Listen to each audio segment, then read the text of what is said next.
Daily dose of good vibes tayo dito sa Hit it, good vibes! Ingat-ingat po sa pagkain ng matatamis at matitigas. Ang ulo kasi niyan, yung pagkain mga kabuso, baka magaya po kayo rito. Pakita natin. Oh, ito na nga yung nagawa namin tanghulo. Hoy, ayaw pa magpakita. Hoy! Ano yun? Ah!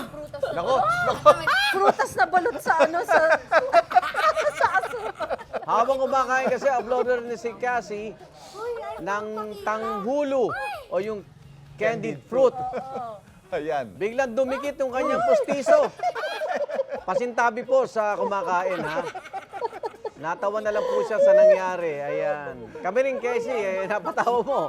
At mga netizen kasi may 7.7 million views na si Casey. At pinost O si niya, Cassie. Oo, in fairness. Kahit sumama yung pustiso, Correct. Yan. Game na game si Cassie. Musta, Sugar? Ito naman, next video natin, mapapasabi ka na lang ng hala, nahulog. Log, log, log, log, log. Uy, Ay! ano naman yun? Pustiso rin ba yun? Oo din.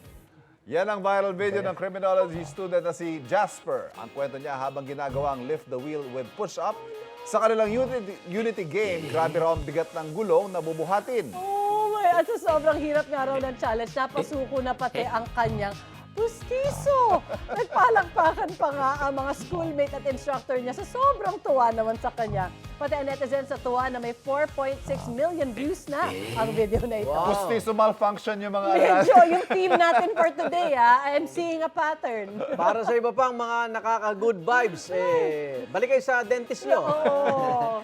Tutok lang palagi dito sa Hit it, good vibes! Magbabalik ako ng hirit.